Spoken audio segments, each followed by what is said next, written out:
Calgary Flames finish off a homestand here, dropping a second consecutive decision to the Toronto Maple Leafs. This one a 4-3 loss, and it wasn't for a lack of a comeback as Matt Stajan joins us as well. This one obviously was a difficult first period for the Calgary Flames, and in the end, the difference in this hockey game.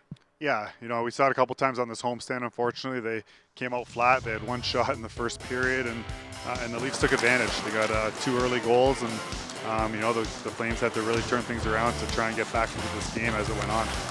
Well, and then you start to look at that first period, obviously 10-1. As you saw the 2 goals here, there was a 2-0 on the scoreboard, 10-1 in shots. But in the second, things started to turn around into their favor. How were they able to regroup in between periods and start to dictate things in the final 40 minutes? Well, they knew that they were disconnected in the first, and they wouldn't have liked their effort. So they for sure went in there and had a little chat. I think wouldn't be a surprise to anybody. You got to come out better. I don't even think anything needs to be said. Yeah. And they did come out better.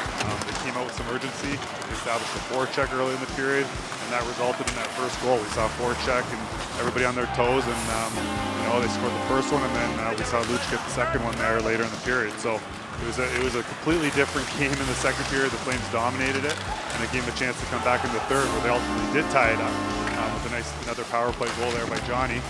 But unfortunately, the Leafs got a late goal, which was the difference in this game. Yeah, and then we see that combination of Matthews and Marner there gets the shot off in quick fashion, and that is deflating, as Mark Giordano laid out in our postgame. And obviously, you circle back to the first period and just some of the puck management things that they talked about. But on a positive note, you look at the production from Johnny and Monty, especially early on, and both guys with 2 points, Johnny with 2 goals.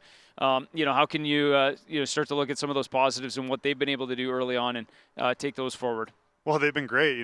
They've been really consistent. They're playing with a lot of jump. They're really feeling it, as we would say, and it's great to see. Their bread and butter is the power play, and that's obviously been huge for the Flames here early. They got a great percentage, and those 2 guys are instrumental in that. And if these guys keep it up like they have for so long and many, many years here, and the way the Flames lines are deployed right now with having the Lindholm line and the Backlund line kind of taking different matchups, it sets the Flames up really well for for that consistency and that depth scoring, and I think they have a lot to build off of. So it's unfortunate they lost these 2 games, but at the same time, they just got to clean up their starts, and they'll be sitting in a really good position in most games. Yeah, absolutely, and they'll look to do that coming up in their next game. Now heading out for 5 games on the road, starting with a pair in Montreal, finishing off with 3 straight in Winnipeg. Not back here at the Scotiabank Saddledome until February the 6th.